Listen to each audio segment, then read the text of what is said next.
and his background, his undergraduate degree was in math, and so he had a bunch of deficiencies that he had to make up. And he made them up in one of two ways. Either he took classes or he taught the classes. And there is some evidence that he did better teaching the classes than taking them. I'll get back to that. I just learned in coming from the Student Center 2 days ago that for a while he lived in the dorms right across Mass Ave. And he told me that he could get up in the morning, he'd wake up, he could wash up, he could get dressed, he could have breakfast, walk across the street, and be in class and teaching in 15 minutes.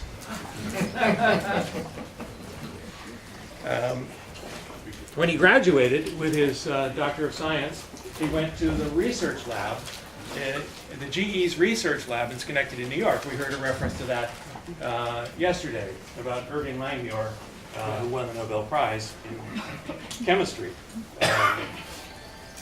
But before he went to GE, there was another deficiency that he had to make up. This time he took the class. It was in economics, and he failed it.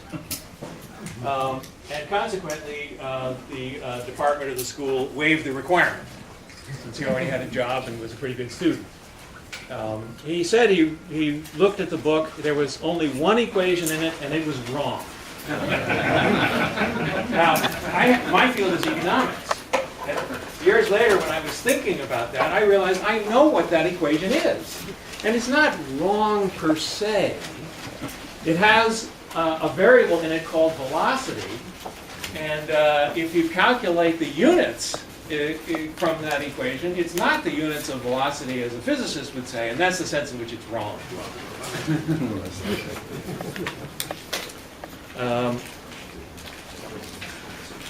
So over the last few days, we've heard about cavitation, grain boundary diffusion, and materials science a fair amount. Well, Dad was in the metallurgy section at the lab, and in 1948 he published a paper, The Fracture of Liquids, that has to do with cavitation and bubble nucleation. And in 1951 he published the seminal paper, Calculation of Diffusion Penetration Curves for Surface and Grain Boundary Diffusion. So he's been involved in that sort of stuff for some time. The research lab at that time had a fair number of first-rate scientists, one of which was Richard Oriani, who we've also heard about, and a good friend of Dad's, and as you may know, a collaborator of his on various projects related to cold fusion over the last 20 years. Another one of the scientists who was there at the time was Bernard Vonnegut, who invented cloud seeding. You may have heard of his brother, Kurt Vonnegut.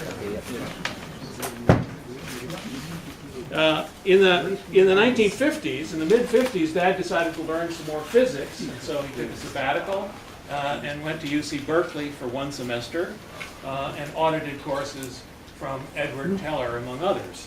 I remember that trip because I got to go to Disneyland in 1955.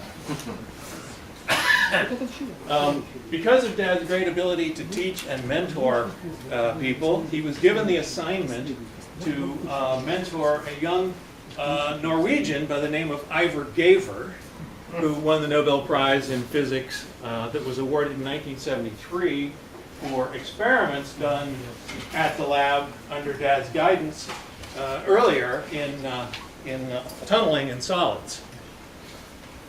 You can read about that in Ivar's Nobel lecture. Dad worked for GE for 30 years. He took one break in the middle. They weren't all at the research lab. He moved around. He took one break in the middle to be chief scientist of the Air Force. He was recommended for the job of chief scientist by his predecessor, chief scientist, who had been one of Dad's students in one of those courses that he taught here at MIT. Dad remembers him as his best student. One of Dad's recommendations when he was chief scientist was that the Air Force should get more involved in drones. Dad's been thinking about the science and technology and business of energy production for quite some time. In the early 70s, he told senior management at GE that they should get out of the nuclear power business producing power plants because they lost money. They were losing money, and they would lose money on every plant they produced. They did not listen to them, and they lost money on every plant they produced. Eventually they got out. Well, you know, it came to a grinding halt. In 1973, he published a book, Energy Crises in Perspective. Not crisis, crises in perspective. It was a broad historical sweep. There just happened to be an energy crisis right then. That wasn't something he planned on, I don't think. It was part of it included a comprehensive history of energy usage going back hundreds of years. I remember being impressed by the fact that at least at some point in time, in some parts of the world, there was a substantial fraction of energy production that came from the burning of dung. Now, he forecast per capita energy consumption into the future. One of the things he uncovered was it appeared that as women entered the labor force, per capita energy consumption tended to go up because you were heating and cooling not just homes, but more office space. He viewed this as a transitory effect. But the National Organization of Women named him Male Chauvinist Pig of the Month for blaming the energy crisis on women going to work. Now, Dad retired from GE 32 years ago when he was 62. And for the first few years of retirement, he worked as a consultant on a number of projects. 25 years ago, I remember watching or hearing the announcement of the Fleischmann and Pons experiment on TV. Now, I lived on the East Coast and he lived on the West Coast. And so I called him up right away and I said, Dad, have you heard about this? He said, no, he hadn't heard about it. What do you think? I described what I heard. He said, oh, it's probably a hoax. I said, well, Edward Teller seemed to be saying good things about it. And he said, well, he's probably going around the bend. Sometime in the next year, he bet his best friend $1 million that he could prove that cold fusion was wrong. It was impossible. And after working assiduously, he concluded that he'd lost the bet. And so thereafter, every time the two met for coffee, Dad bought the coffee. So according to Dad, a good theory should account for for the experimental evidence, and it should not violate any known physical laws. And if that requires inventing new things that no one has seen, so be it. To quote Sherlock Holmes, when you've eliminated all which is possible, then whatever remains, however improbable, must be the truth. But Dad also believes that a good theory should also provide guidance for future experiments. So you can think of his talk today as an attempt to mentor you and guide you. If you let him, I cannot promise that you will win the Nobel Prize, but you might.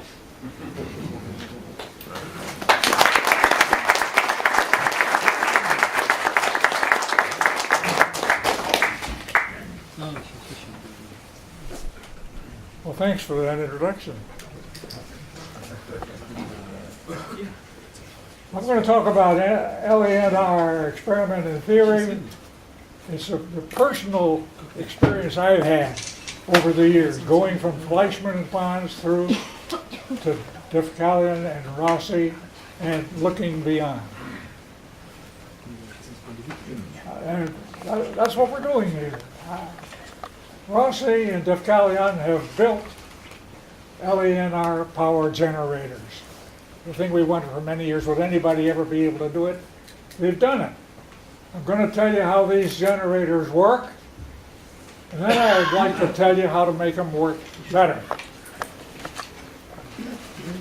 The goals are as follows. I'm going to describe a nuclear model that can explain these remarkable excess power results that Rossi and Defkalian got, and very probably by others, some of whom are sitting here. I hope so. I want to show how key experiments have directed the... You got to go back. Got to go back. I've directed the evolution of the model. And I want to suggest how the model may direct further evolution of the technology. here's a history of evidence and interpretations. And it's not a total history. This is only a history of the stuff that struck me and influenced my thinking and helped me develop a model. Big gaps in here, no affront intended for people I don't mention. First is Fleischmann and Pons. They did electrolysis of D2O on a palladium cathode, and they said they got an excess heat, and they got tritium. Well, how do I interpret that? Well, it's a possible student prank, it seemed to me. These couple of grad students had seen these professors struggling, trying to get fusion in palladium, and they thought, geez, we'll cheer them up. So they got a little tritiated water, went in one evening and sprinkled it around, and took a hammer and broke a few pieces of their equipment to show there had been an explosion. And that was my original theory. But then along came Oriani, and he did electrolysis of D2O on a PD cathode, and he got excess heat that confirmed Fleischmann and Pons. And Oriani had a really better calorimeter than they had. And I've known Oriani for many years. I've known him many years at this time, and so I knew he was one of the best electrochemists in the country. So I decided it wasn't a prank. It got to be nuclear. But I couldn't figure out how. Then along came Miles, electrolysis of D2 on a PD cathode, and he got helium in proportion to heat. Well, it seemed to me, well, this is really probably D, deuterium fuel, and helium ash. And here's Oriani again. He did electrolysis of ordinary water on a nickel cathode, and he got energetic particles by CR39 tracks. And, well, I zeroed in on polyneutron theory. That's the only thing I can think of. Now, what is polyneutron theory? First of all, there are constraints. The major constraint is that I accept quantum mechanics. Everything about quantum mechanics as applied to nuclear physics, I accept. If it violates that, it's out. That means that the Coulomb barrier is in. And the Coulomb barrier cannot be penetrated by my theory. Because the Coulomb barrier can't be penetrated, there's got to be some neutral reactants. If no two positive charges can ever come together and react, and if there are reactions, one of the particles has got to be neutral. They can both be neutral, but at least one is neutral. And, well, how about neutrons? Can't be. There are too few neutrons seen. You've got to have tremendous numbers of neutral particles. Well, how about polyneutrons? A polyneutron is more than one neutron clumped together in a little, you would call it an atomic nucleus, except it's not really an atom because there are no electrons around it. But it's the same thing as a nucleus. A little nucleus, say, with 7 or 8 or 9 or 10 or 100, whatever, neutrons bound together. That's the only possibility. The bound cluster, I write it this way, A, that's the number of neutrons in it, and N with a heavy N, so that we'll distinguish it from ordinary stuff. And how big can A be? Well, it can't be 2. The experiment shows that 2 neutrons are not bound, nor are 3. There's a debate going on about whether 4 are bound or not. There's one group that studied the problem and said, yeah, we got it. We got 4 bound neutrons. But then the opposition came aboard, and there are more people who say, well, you didn't have it. You made this or that mistake. Close, but not there. I'm assuming that by the time you get up to 6, they begin to stick together enough. This is like any liquid drop, say liquid helium. Liquid helium doesn't begin with 2 helium atoms. They don't stick together. 3 don't stick together. 4 don't stick together. But we know a lot of them will stick together and make liquid helium. And the same is true of neutrons. A lot of them will stick together and make liquid helium. And that's what polyneutrons are. Well, polyneutrons, because they got neutrons in them, are unstable. Neutrons have a half-life of something like 10 minutes, as I remember. So if I've got a polyneutron with 100 neutrons bound together, it's going to be at what, 100 for 10 minutes, maybe 6 seconds for the lifetime. So these polyneutrons are very short-lived in terms of human lifetime.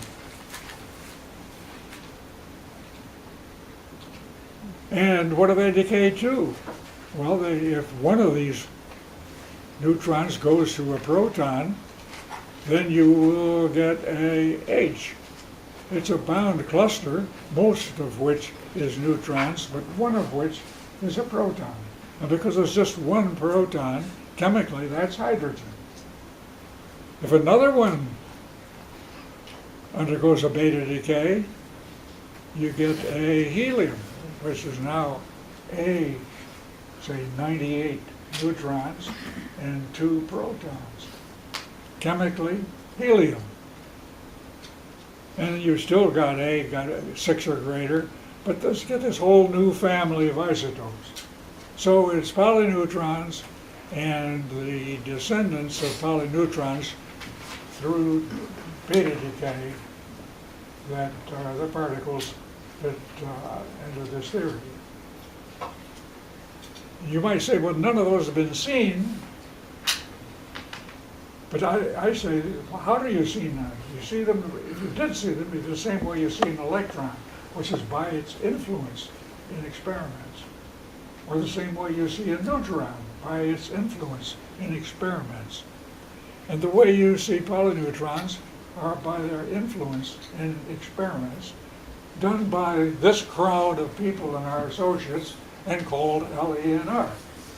So it is LANR that shows the properties of polyneutrons. If that all works out, then this will be a good theory. If it doesn't work out, it won't. But I'm stuck with it.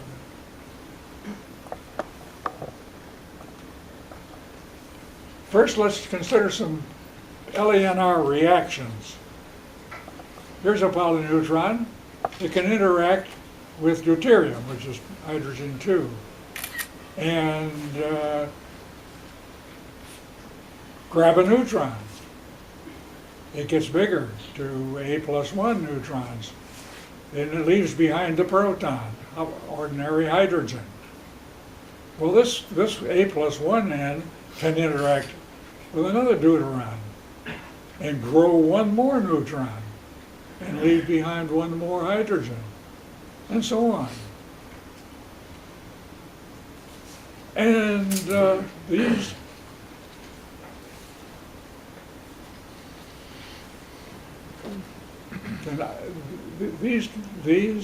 and their products can undergo beta decay. For example, AN goes to AH by beta decay. AH goes to A helium by beta decay. A helium goes to lithium by beta decay. And finally, we can have alpha decay. I can have a helium splitting off ordinary helium, which uses up 2 neutrons and 2 protons, and it leaves behind A-4 neutrons. Well, see, the protons and the neutrons don't balance in this. That's true. In order to do this reaction, you got to have 2 beta decays in there. Lithium goes to hydrogen, so you can have alpha decay, beta decays, and growth. And the interesting thing about this is that the only reactions in which deuterium is important are the growth reactions.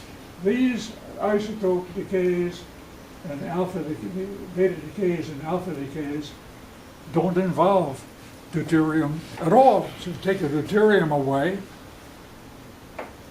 the top bunch of reactions stop, bottom bunch of reactions continue. You have a system with a lot of polyneutrons in it doing their thing of growing and then beta decaying and then splitting off alpha particles. Take away the deuterium, these reactions still keep going. Now, heat and helium is an interesting thing. We saw in that last look growth reactions. 4 of those, take a polyneutron plus 4 deuteriums, makes a polyneutron 4 neutrons bigger, and 4 ordinary hydrogen nuclei, hydrogen atoms. 2 beta decays after that change this into helium.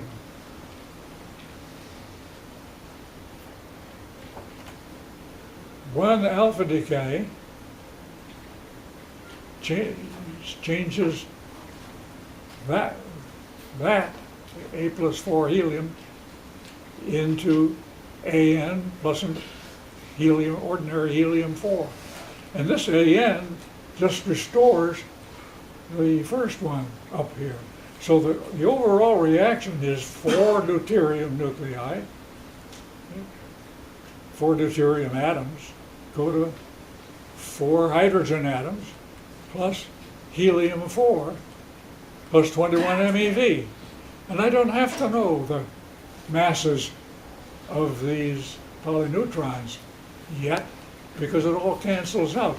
The polyneutron just acts as a catalyst for this reaction of deuterium to hydrogen plus helium plus 21 MeV. You'll notice there's 21 MeV per helium. Well, 21 MeV per helium agrees with the experiment, within the experimental error.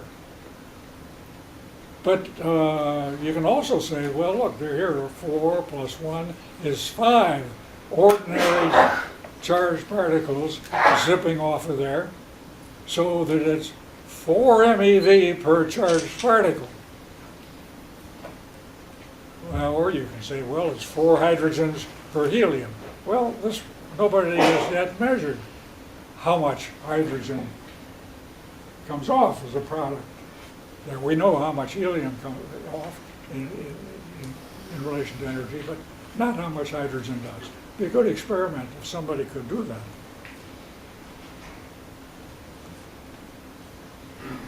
Now, Pons and Fleischmann, I got them in the reverse order here. It used to be Fleischmann and Pons, now it's Pons and Fleischmann. That's because this paper was by Pons and Fleischmann, in that order. They had an electrolytic deuterium on PD reactor, and they let it boil dry. Well, when it's dry, there's no deuterium there. The fluid mixing stops, there's no growth reaction. Remember, the top growth reactions have to stop, but the beta and alpha decays continue. And as a result, heat continues. And the polyneutron family goes to 0, and the heat stops. And the heat after death lifetime is about 3 hours. Well, that's comforting because alpha decays and beta decays fall into that range. It's okay that that collection of elements would decay over a period of 3 hours. This is skewed toward long lifetime, and Mitchell Schwartz pointed that out.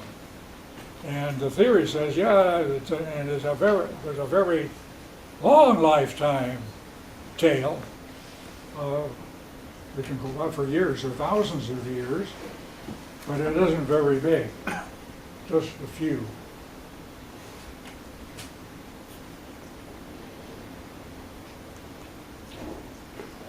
Now how do you get this whole thing started? Since there aren't any polyneutrons hanging around very long, they have a lifetime in the seconds to minutes range, except for very few very long ones that will last maybe years or hundreds or thousands. I assume that they occur in nature. Big Bang, who knows? Solar, I think you made the conditions for LANR in some places in the sun look pretty good. Terrestrial, well, I learned today that there may be such reactions deep in the Earth. So terrestrial is a good possibility. Solar is a fair possibility. Big Bang, not a very good possibility. So now suppose you're just setting up a laboratory for the first time, 20, 25 years ago. And you're waiting for that first poly-N decay to give you a polyneutron to start your chain reaction. We can wait and wait and wait and wait. People have waited weeks, months. People have given up. Other people have been stubborn or forgot to turn their equipment off or something. And after a very long wait, it starts up. And the point is that after it starts up once, they don't have any trouble anymore, because their laboratory is contaminated now. Sometimes you can get contamination by one guy saying, "Look, send me your cathode from your laboratory. I'll put it in my equipment and see if I can make it work." And of course, it works then because it's contaminated when it comes. If you wait a month and it get going by luck, then the contamination of yourself and your equipment from initial success means that you only have to wait a short time. So there are a bunch of contaminated folks around here now. The experimental people.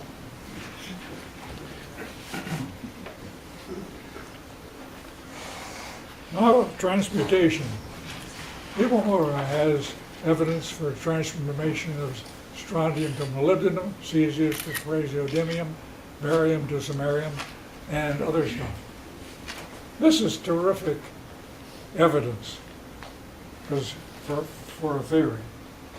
Because the theory has got to say, yes, those transmutations occur, and we can explain that. The only parameter I've got is the mass of the polyneutron and its spin and its parity. And not only do I have to say, yeah, these could occur, but there are a bunch of other ones that are energetically possible. But I've got to say they don't occur. How do you decide which occurs, which doesn't occur? Well, that's my current research now, with the help of my son. And we thought we had it a few months ago. We now appreciate that we did not properly include the effects of parity and spin, so we're still at it. Hope to have it ready by next March.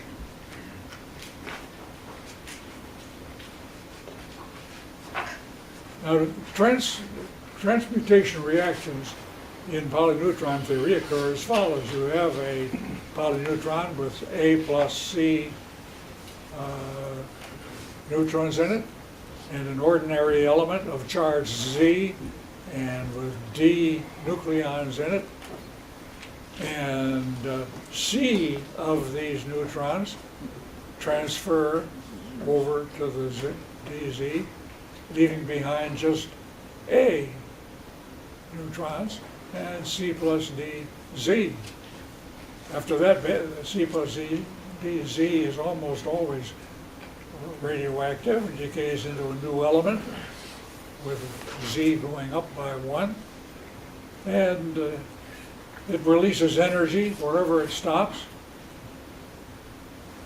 That's clearly a transmutation. I call this one the transmutation too. And it reduces the number of neutrons that are bound in polyneutron isotopes. I had C plus D, I had A plus C before the reaction. I've only got A afterwards. So I'm using up bound neutrons to make transmutation go. Now that's important. That means you can't have too much transmutation in one of these experiments, or it uses up your polyneutrons faster than you can make them, and the thing dies out. So that means you have to have a certain level of cleansity in your deuterium, or you have to find other things that don't transmute very much, and then it's all right to have them in there.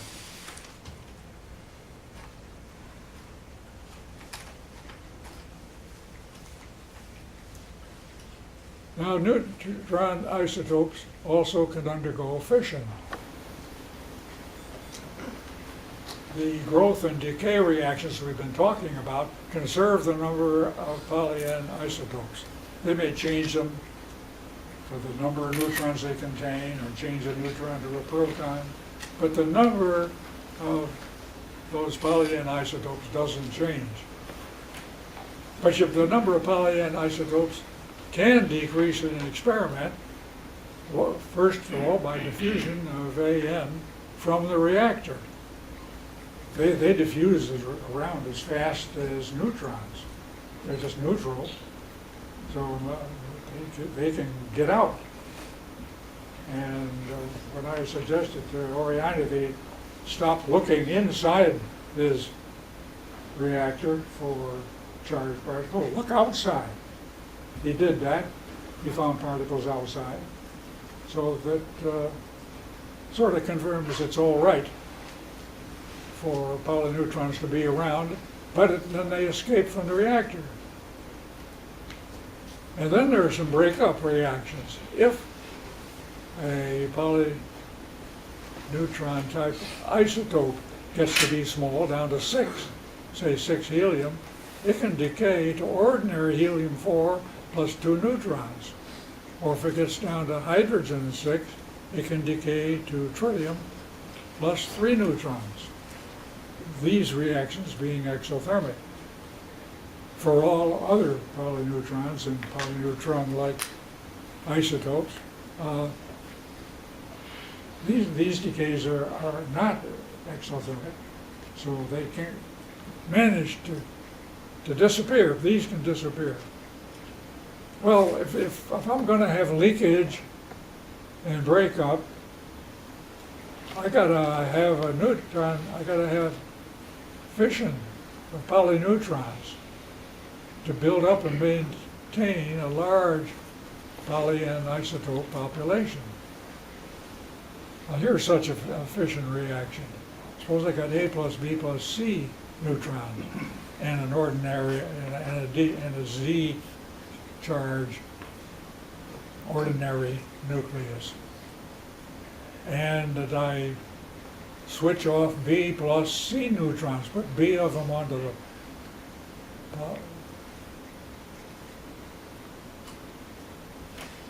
a new polyneutron, break this one up into A and B, and just leave C plus D for the ordinary nucleus.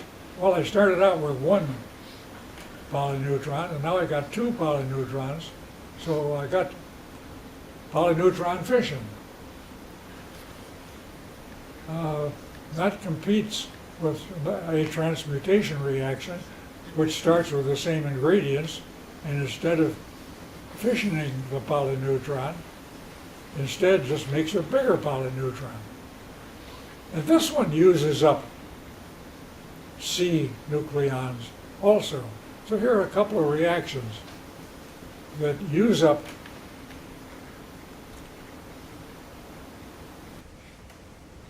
bound nucleons. I don't want to use them up. Got to have some there. So I got to have small enough concentration of this DZ so that the growth reaction is adding neutrons faster than these reactions are subtracting them. Then at least I can have a chain reaction that continues, because there will be, however small it is, some of this that is increasing the number of polyneutrons in the system. So this is a requirement of the system, that you've got to have a chain reaction. Every working polyneutron LANR reaction depends on a chain reaction. But the concentration and so you can view this DZ as a second kind of fuel. It's a fission fuel rather than a growth fuel for polyneutrons. And the concentration of fission fuel has got to be sufficiently small. So that's another ingredient for a successful Rossi machine.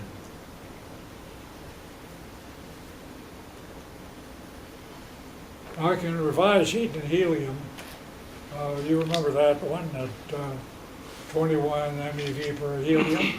But I got to change that a bit because I didn't pay any attention to the undetectable kinetic energies of the two neutrinos that are released in the beta decays. So that'll reduce the 21. And I didn't pay any attention to the increased energy released by fission and transmutation that we require to build up a steady state polyneutron population. Well, both of these corrections are small. They've got opposite signs. So as theoreticians do, we make them, why don't they cancel? So we have, after correction, the same 21 MeV per helium, approximately. Still in agreement with experiment.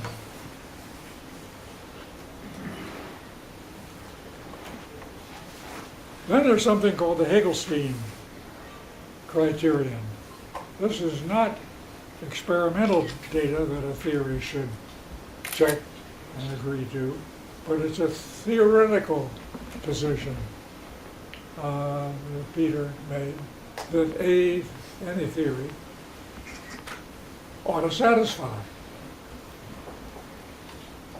And it begins by noticing that energetic alpha particles, if they're produced in LANR reactions, would produce observable knock-on neutrons.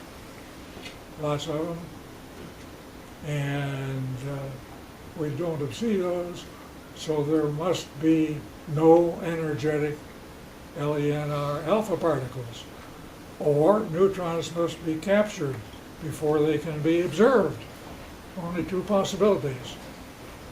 Hagelstein has looked at the possibility of LANR reaction energy being released as phonon excitations, and no energetic particles are produced. And he's making good progress on this position. Polyneutron theory proposes that knock-on neutrons are captured in these reactions. I got to have them because my reactions produce some alpha particles with energies of 4 or 5 MeV anyway. So what can happen to neutrons? Well, a neutron, if it runs into one of these heavy hydrogen AH, can swap neutron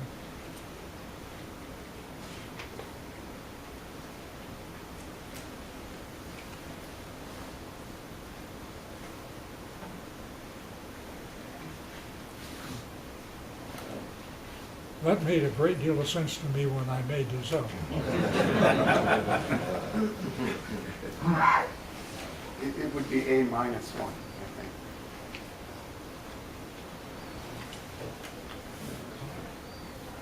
Right.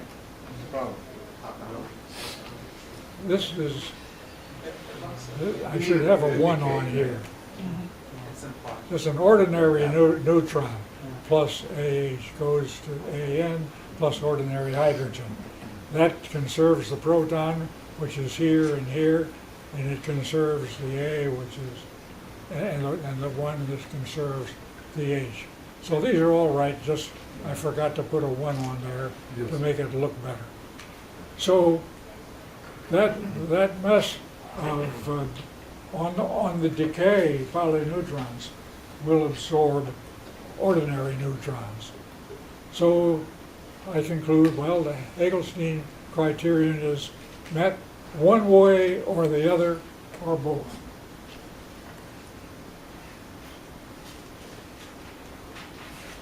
Now I want to turn to the role of fluid mixing. Fleischmann and Pons produces deuterium in solution at the cathode. That's what, when you do electrolysis, you produce deuterium. Where does it go? It goes into the liquid at the cathode. And the solution becomes supersaturated with deuterium. And bubbles of deuterium are nucleated there at cathode irregularities, and you get rapid bubble growth, which causes a high shear rate in the bubble, mixes them up inside. Now, shear deformation mixes potential reactants in the bubble. The bubble contains polyneutrons and deuterium, and so the LANR reaction rate increases in this bubble. And the hot vapor mixes the reactants still more rapidly in that bubble. And the LANR reaction rate is dramatically increased. And the temperature of the vapor rises exponentially in these tiny bubbles. And you get, in each bubble, you get a micro explosion. You get a flash of radiant heat. You get enough energy to melt a little spot on the palladium cathode surface. And the bubble nucleation site is blown clear of electrolyte. Just bang, it all shoots out, and the electrolysis is interrupted at that site. And the site cools down, electrolyte returns, electrolysis resumes, go through another cycle, produce another micro explosion, and so overall you get a sort of a sparkling of thermal energy flashes from these little micro explosions that cover the cathode surface.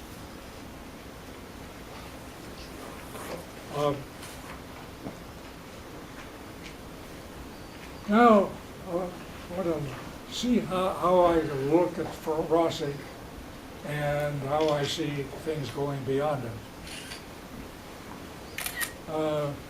And I want to talk about it in terms of various subjects. Here on polyneutron growth fuels. What fuels have people used? Well, Fleischmann and Pons pretty clearly used deuterium in D2O.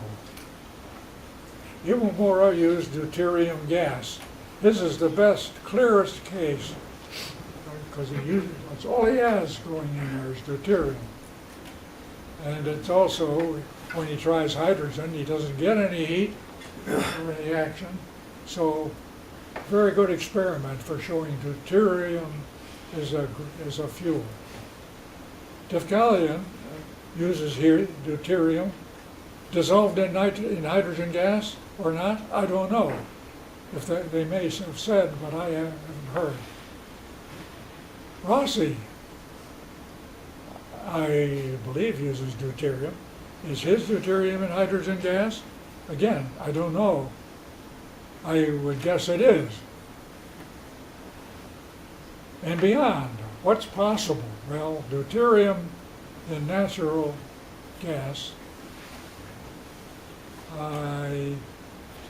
natural hydrogen gas, I think is quite likely. How about the deuterium in natural water? That depends on whether oxygen is a poison in the sense that its transmutation occurs too often and uses up polyneutrons. How about cerium? There's some thought that it might be. How about other fuels? I don't know. My guess is that deuterium is it. For LANR growth, you gotta have deuterium.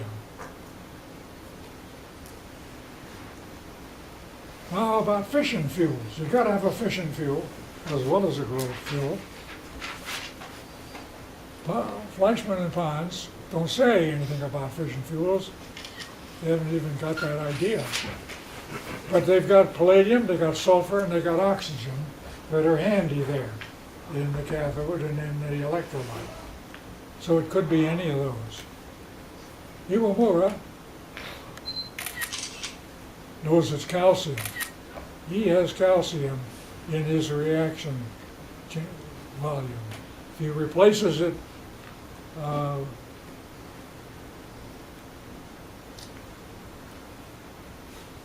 with something else, the reaction stops. He needs calcium. Magnesium is what he replaced it with. It fits in nicely. Magnesium doesn't work, calcium does. Calcium is a polyneutron fission fuel. Defcalium, how about them? Well, they use nickel. And they find that polyneutron fission fuel is nickel with even mass number isotopes. That's did a series of beautiful experiments. They tried all of the natural isotopes, one by one, to see which gave them power. And the even mass number nickel ones gave them power, and the odd mass number one didn't give them power.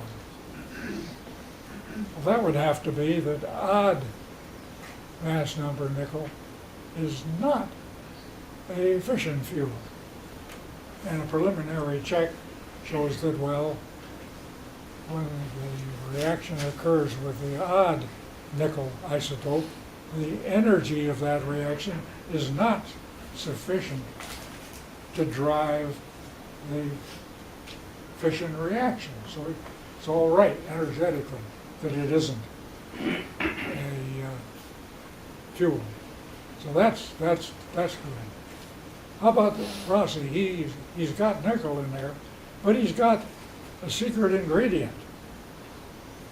My guess is that it's some component of the secret ingredient that is the fission fuel. So when I told you I was going to tell you all about Rossi, this is a combination of all I know, which is some, plus some of what I speculate is the best picture I can give. But I think that's probably secret ingredient. How about beyond that? Well, I think argon or some other gas would be great. There's a wide range of possible fission fuels, and that calcium and nickel would be the two of the best. Seems improbable to me. There are probably better ones, and in time they'll be found, and they might be different for different applications.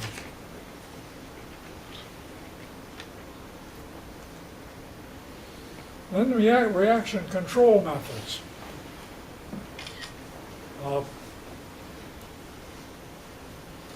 Fleischmann and Pons, I mentioned, I think that's micro-explosive dispersal. There's good evidence for it from a theoretical standpoint, and people have seen the heat flashes. Mizuno, I'm talking about the experiment described in his book, where he had a heavy water palladium system that ran without, he began to run hot, and so he turned the power down, and it kept going hotter, so he turned the power off. It went hotter, and he worked up his courage to pick the thing up and carry it down in the cellar, and where when it exploded, it wouldn't do so much damage to his lab. And it ran for days. My guess is that he had explosive boiling dispersal of materials. He didn't have the same by a chemical explosion, but explosive boiling had an irregularity on his system. Iwamura, cooling by the flow of deuterium will give cooling, and there may have been micro-explosive dispersal of the surface of his reaction volume is all blackened, and I don't know or remember whether he was seen melting there or not, but at least it's pretty disturbed. Defcalion has cooling water flow. Rossi has external power reduction, which is a neat way of doing this. He wants to be able, when the thing starts growing exponentially and running away, to prevent his system from melting, which it does on occasion. So he's providing heat by a heater that he has in there. And the heater makes some heat, and the reaction makes some heat. The reaction starts to run away. He wants to calm it down. He turns off his heat. And now the thing is cold enough that it isn't going exponentially anymore. It cools down. Then he turns on his heat and goes back up. And that's the control system he uses. How about beyond? I think personally that it would be easier and better in the long run to use the rate of flow of the growth reactant, namely deuterium, by itself or in ordinary hydrogen, and the fission fuel as a gas. Flow these two gases in a way that you can quickly shut them off or tone them down. It's my guess. So that I expect in the future that that's what we'll see. And also, you can have maybe you can have a radiant energy gate. At these temperatures that Rossi is working at, they're red hot, not quite red hot enough to run a steam turbine, but they'll get there. You can transmit energy by radiant energy faster than by conduction. So if you have a window with a Venetian blind in there that reflects radiant heat back into that where you want it, and it gets too hot in there, you can turn all of the little vanes, and the radiant energy will come out and cool it down. I thought more of that when I wrote this slide than I think of it now. It's a possibility. None of you is free to patent it now because I told you about it. I'm not going to patent it because I think it's worthless. But it's technically possible.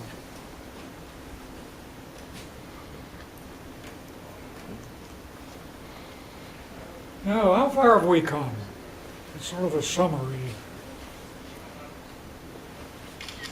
Fleischmann and Pons, they showed heat. And that established that it's a nuclear reaction. Miles got heat and helium. He found we got a nuclear ash, helium. Pons and Fleischmann, they get heat after death. Well, that establishes that there are some products that you produce that linger and decay, some kind of radioactive decay that lasts mostly over 3 hours.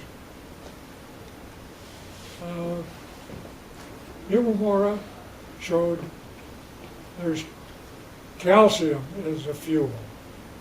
You know, it's a fuel because if you have it, the reaction goes. If you don't have it, it doesn't go.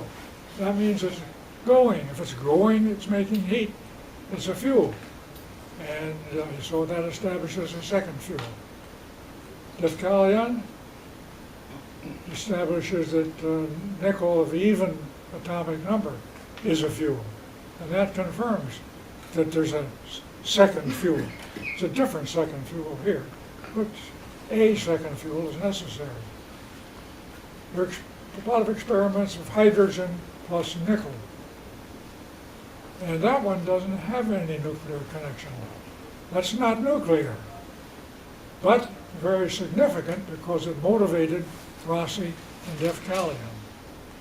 Now, when I say it's not nuclear, what I mean is that this reaction H plus Ni is a reaction between a charged hydrogen and charged nickel that goes through the Coulomb barrier, which cannot happen in my theory. There is nothing that prevents hydrogen and nickel from interacting in the LANR sense.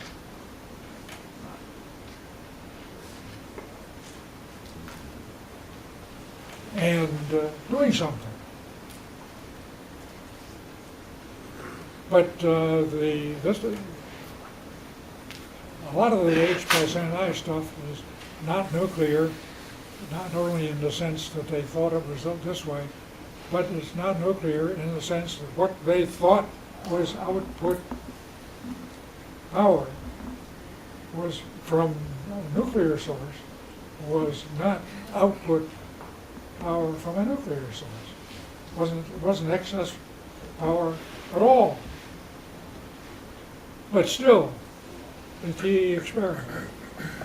And then Rossi and Deucalion together have done what I consider to be the last key experiment I know of, which is high temperature gas reactors. Because you've got a high temperature, you've got enormous thermal motion mixing.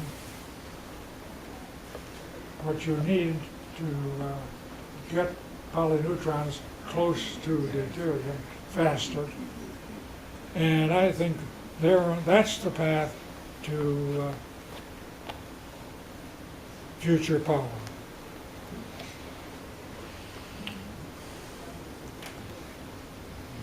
And the practical ingredients you need, this is now you want to know how to build and improve on what's been done. You need a growth fuel, which is deuterium. You need a fission fuel, which could be calcium, even a nickel, or others. You need a reaction starter. You've got to have a contaminated lab. You've got to have reused material or equipment in your lab in order to get started fast. Because you've got to wait for some of this stuff to decay. And you need heat pulse ignition for gas reactors. Once you get them hot enough, then they take off. You need mixing to bring polyneutrons and fuels together. Now, if you're doing solid state diffusion, well, that's the only possibility for solid micropower devices. There's nothing that stops LANR from going on inside a solid, except the fact that the reactants can't get around very fast. Diffusion in a solid is slow, so you've got to wait a long time. But it happens. Mechanical stirring can be effective in liquid and low power gas, low temperature gas reactions. In hot gas diffusion, it's high. That's what goes on in high power devices. And you've got to have a control system. Now, essentially, self-supporting LANR is unstable, produces exponential growth. And you would say, well, Fleischmann and Pons, that didn't happen. but it did happen. It's all these little micro explosions. And they're kind of, occasionally there may be a bigger explosion. I know that Oriani has reported that on several occasions his cathode, which is a diaphragm at the end of a pipe that it closes, was bowed out from an internal pressure, which he suspected was an explosion. He didn't think it was oxygen-hydrogen explosion, but he didn't stand too close to his experiment after that.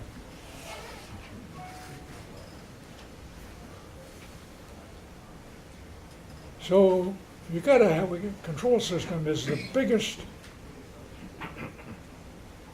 problem at the moment, I think. Normal heat loss for micropower is okay. Rossi cooling system is pretty wasteful. He has to have a big heater, and he has to run it on electricity, which if it's made by the power that comes out of his device, gives a very small coefficient of performance. So he might have a radiation gate, or he might better use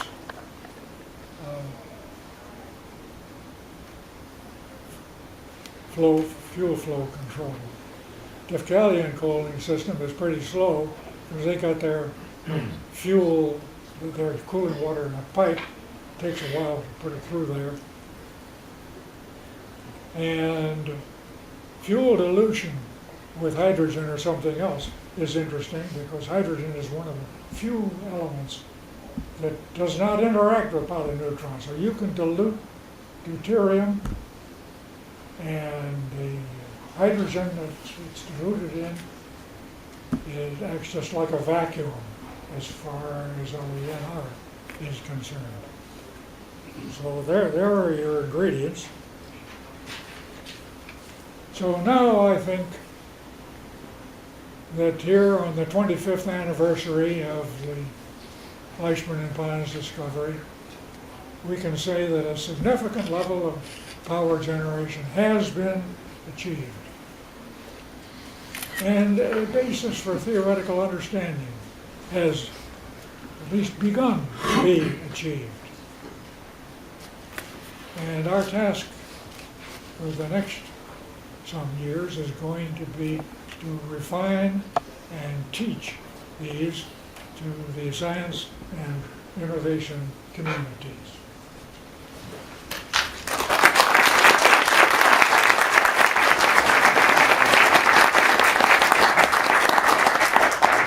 Questions?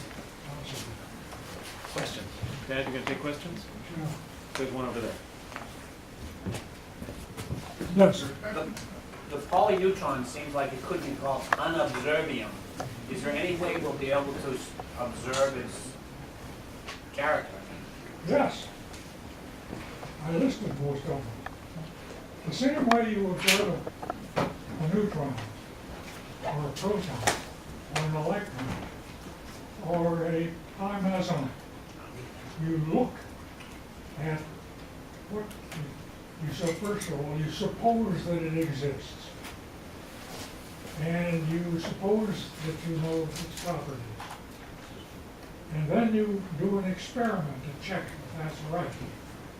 And if the experiment comes out the way you hoped, that's more evidence that the particle you're looking for does exist. Nobody has ever seen an electron. All we have seen is the influence of an electron in various detectors.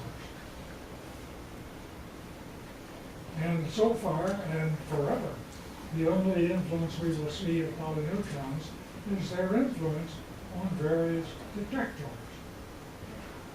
And we can detect them through transmutation, and Moore does, through power, as Rossi does. But that's not the answer you hope for, but that's the only way that can be done. Yes? You mentioned argon as a fuel. What's the role of argon? How does it work? Argon, when it interacts with a polyneutron, the polyneutron interacts with it, tosses neutron over there, energy is released. I believe that there is enough energy released to fission the polyneutron. I had that in my slide. That was that upper capital D, lower Z, DZ. I think argon would work, but I haven't checked it out. But I would like to use a gaseous material because I want to control how much I put in that. If argon doesn't work, krypton probably will. Okay? And there may be other gaseous materials. Yeah. What is the binding force between the neutrons? If you'll tell me the binding force between the neutron and a proton that makes the deuteron, I'll tell you. What is it? You tell me. Nobody knows.